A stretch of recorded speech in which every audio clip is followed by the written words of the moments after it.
Hello, I'm Mantastic and Fantastic, and today I'm going to be explaining why you should not purely farm or grind for rank experience. So, basically over the course of the past several months, a lot of players have been asking what's the best way to power level or rank up and quickly progress through the game. But that quick progression that they think they're making through rank experience is actually detrimental to their overall Puzzle and Dragons experience because you are actually not really gaining much. You are yes, you are improving or increasing your maximum stamina, but you're not actually developing progression in Puzzle and Dragons. So for myself, I've never actually consciously farmed rank experience outside of maybe acquiring the stones for completion and then just acquiring the last little tiny bit in order to push myself into a rank up just because some certain dungeons are very efficient or fast to play. So the main idea of ranking up is that it does obviously increase your maximum stamina, your team cost, as well as friends list at the very beginning.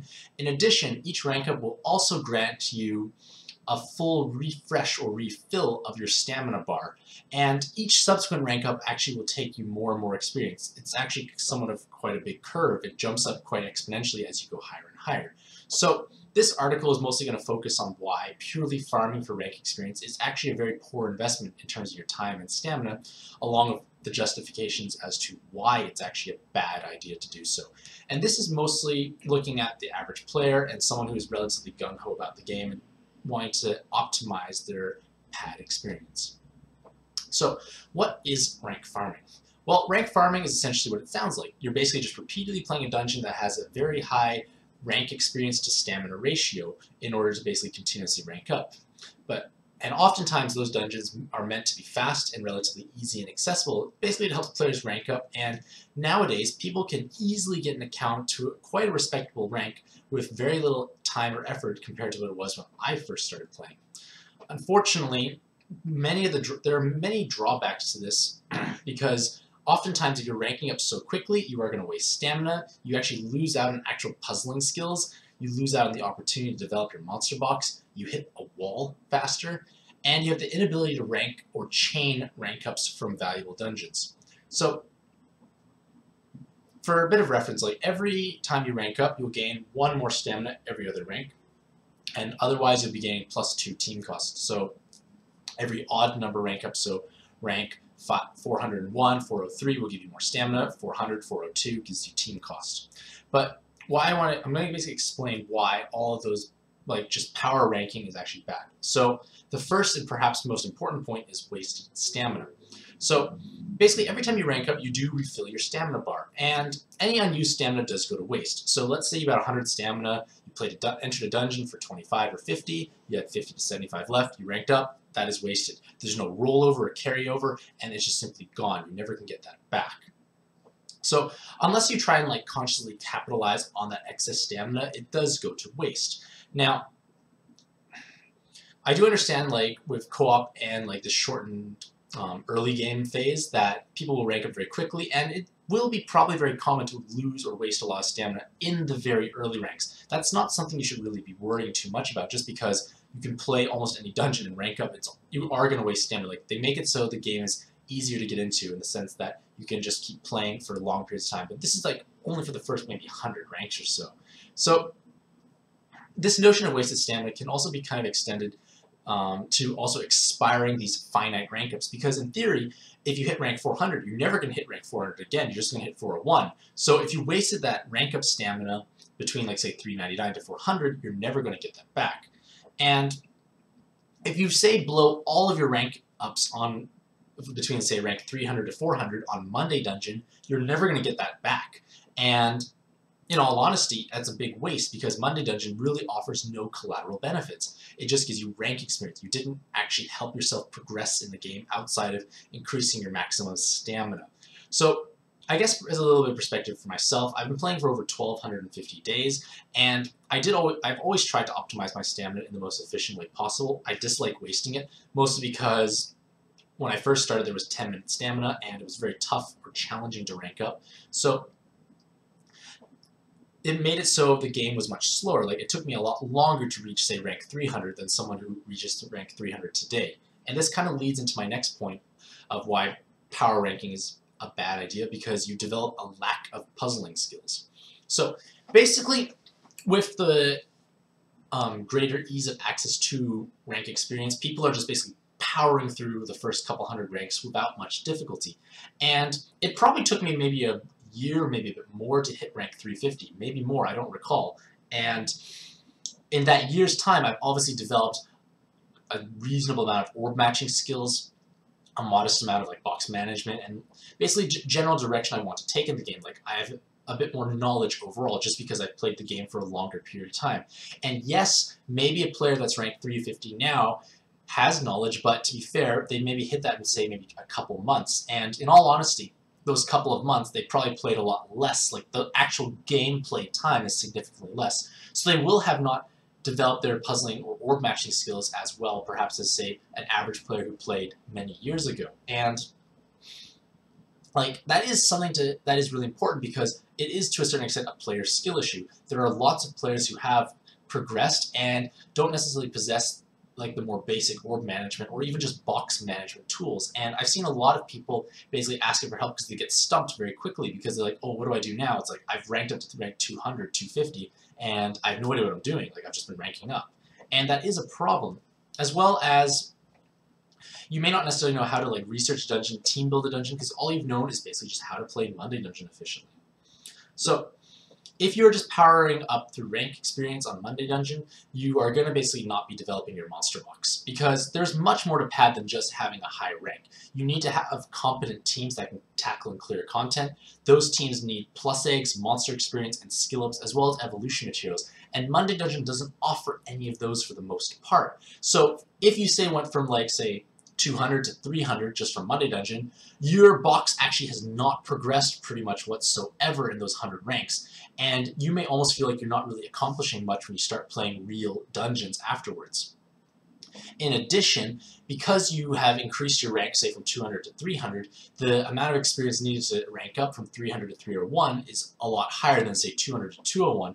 And if you start diverting stamina into other dungeons, such as like Tamadra Infestation, Pre-Draw Infestation, Tan Infestation, or what have you, you are basically not going to be able to chain a rank up, and you're going to be finding yourself just sitting idle because you're like, oh, I just used up my stamina. Now I can't rank up. What do I do with my life? Like, it can be a problematic situation. So in all honesty, you should really be treasuring those low ranks because you can if you're intelligent with it, you can definitely progress your monster box at an exceptionally fast rate by comparison to someone even a couple hundred ranks higher, just because you can always rank up whenever you want to while acquiring collateral benefits on the side.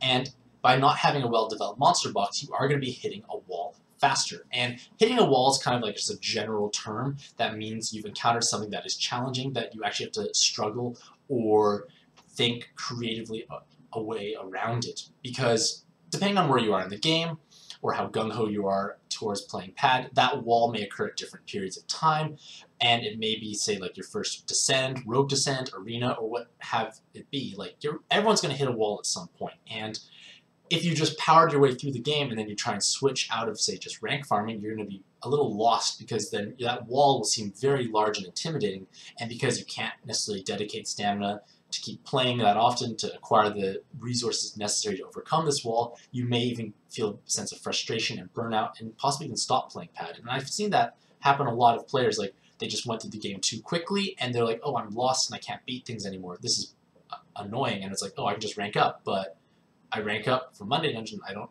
actually solve the wall issue. So this is another reason why I don't like people just asking, like, I want to power rank. How do I do it? Like, you're going to hit this wall and it's going to be a bigger wall in all honesty. And last but not least, you're unable to chain rank ups. And by chaining rank ups, it basically means you can play a dungeon nonstop and then rank up and continue doing that again. So in an ideal world, you want to chain rank ups while playing productive or lucrative dungeons. And to a certain extent, you are able to actually farm rank experience to 800, 850 or so, I believe, from just Monday Dungeon by itself. But you will have no benefits whatsoever aside from just increasing your maximum stamina by 1 every so often. Conversely, if you did play Xerath Infinity, you could actually do Xerath Infinity in co-op to around rank 500 to 550. But if you did that instead of playing Monday Dungeon, you would have developed a much stronger box because A, you've probably got a more competent team required to beat the dungeon, you are getting probably 3 to 6 plus eggs every single run. You get a Super King, you get 500 monster points, and you actually have a useful boss drop. So by comparison, you are basically advancing yourself in the game while ranking up. You are making progress. Whereas Monday Dungeon, you're only ranking up. There's no progression in your monster box or in the game. So obviously, you can't just dedicate every single minute to playing, say, Zero Dark Infinity. You have other goals or tasks you need to complete in Pad, but at least it's providing quite a few different benefits alongside. And if you're, say, a lower rank than 500, you could play a couple Zero Dark Infinities, get close to a rank up, dump your stamina in something else that you require, and then Zero Dark Infinity, rank up, and just repeat that cycle. And if you've just blindly played Monday Dungeon through those, like, say, first 500 ranks, you can't actually take advantage of this anymore. And you're going to be left kind of sitting around more idle later on in the game because you will have to go back and reacquire the more easier or more basic stuff because your monster box is lacking that. So, of course, with all this advice, there are some exceptions to farming rank experience, and I do want to explain where it can be more justifiable if you want to farm rank experience. Because in the dark old days, you had to farm rank experience mostly for team cost, and now that's not so much an issue, but there are still a certain few milestones or niche situations which people need to either address or overcome. So the first is rank 267. So presently speaking, we do have a rank 150 and rank 250 special machine pull, as well as Japan having a rank 500 pull, and basically you have achieved those ranks, you get to pull a special machine. This refreshes maybe every 6 months or so. So in all honesty, because we don't have the rank 500 machine now, we're probably not going to get it for a couple months, and then the next renewal will probably happen 6 or so months after the release. So let's say that's 8 months in the future. You have 8 months to get to rank 500. That is a very achievable thing to happen, provided you've already got some progression along the way. So I wouldn't really stress out about hitting the rank 500, because when you think about it, say the rank 500 machine is released in 2 months' time and you're only rank 400. Well, you can't pull it then, but say you get rank 500 a couple months later, you can pull it, and you actually missed out on nothing. The only key is you make sure you're rank 500 before the renewal. So right now, I'd say rank 267 is a good goal because you will at least be able to pull the rank 150 and 250 machine, but you also unlock 150 maximum stamina. And at this 150 maximum stamina, you only require 157, 627 rank experience to rank up. So you still have great capacity to continue ranking up, and you have 150 stamina to play around with. So that 150 stamina can be used to play, say, various guerrilla dungeons, as well as basically just having enough to play around with while being able to rank up alongside. And this 150 stamina, to a certain extent, does play into the next topic of, or next point of, having enough stamina to not wake up the next morning with a full bar. So like for myself, I'm not the best of sleepers. I tend to wake up frequently throughout the night, and I remember when I first started playing Pad, I would often just enter a dungeon in the middle of the night to not cap out on stamina the next morning, because in theory, if you cap out, you are wasting stamina. So this problem has probably been exacerbated with the 3-minute stamina refresh, or 3 minutes per stamina now, and now we are able to actually acquire 20 stamina per hour. So depending on how long you sleep, or if you wake up in the middle of the night, you may have to have a varying amount of maximum stamina to not waste any. So again, that rank 267 provides 150 stamina, and that is equivalent to 7.5 hours of sleep. So I don't know how long people sleep for, but obviously you may sleep more, you may sleep less, or it depends how eager you, or how motivated you are to not waste stamina. So depending on what that number is for yourself, you may need to increase your rank upwards from 267. But the idea is, like, trying not to waste stamina overnight. Obviously, you shouldn't lose sleep over it, but it's just something to keep in the back of your mind. And last but not least is alternate accounts. And alternate accounts are basically a second account you've created to play alongside of your main account. And alternate accounts have very different agendas and very different goals that ranges from person to person.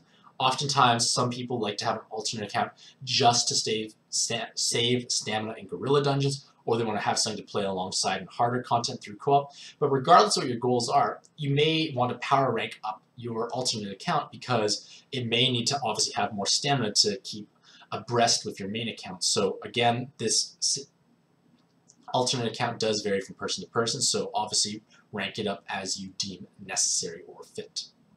So what you should be doing, so instead of farming Monday Dungeon, you should really ideally be playing Rogue Descents for accessible rank experience. Without Ganesha, a Zarek Infinity run is very similar to the rank experience you gain from Monday Dungeon, except it has all those other collateral benefits I mentioned beforehand. And if you are able to chain rank ups, you still can divert that stamina into Tamadra infestations, pre-draw, or Tans, and you will actually be able to develop your monster box alongside of it.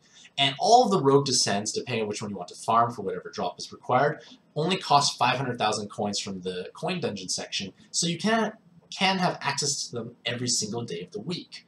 In addition, if you are searching for generic skillet materials, it's best to farm Arena 1 if you're obviously able to clear it, because you will acquire a random colored pie, or P, as well as a very hefty amount of rank experience. So you can play Arena 1, basically gain lots of rank experience, use the excess stamina to play a different dungeon, and then rank up again through whatever means you deem necessary.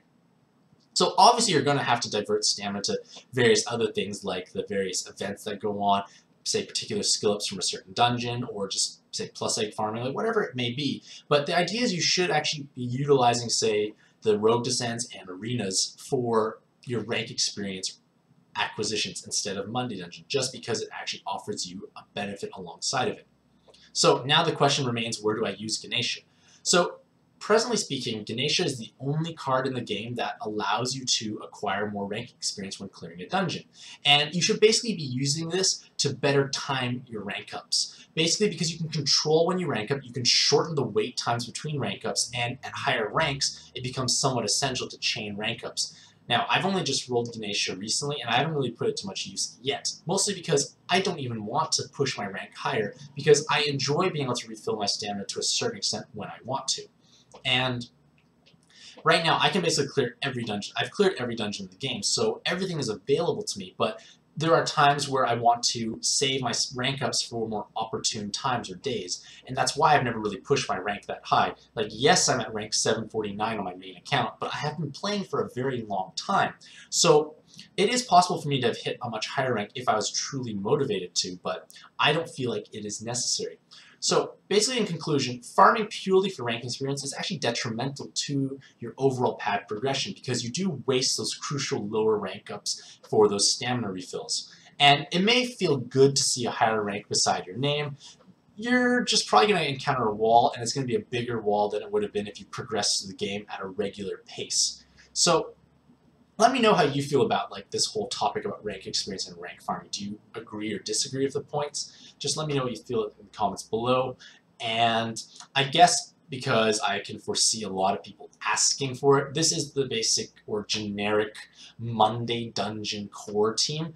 You can make numerous different changes or alterations, but for the most part, this is a pretty staple team for the average player. Basically, you obviously have Ganesha leads, a Nazca, 2 Dioses, and a 2 skill boost monster with either true damage, poison, or defense break for Team 1.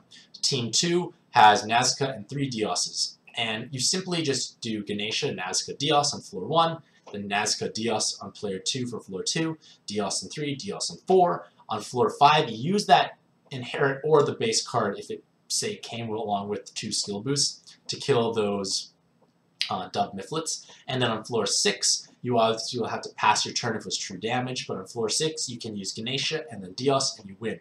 So obviously you can make different modifications or alterations to this team. It's not the only one out there, but you just basically need to be creative. But that's a good template team that uses farmable cards for the most part. So hopefully you all have a Mantastic day. I wish you the best of luck in your pad adventures, and happy puzzling!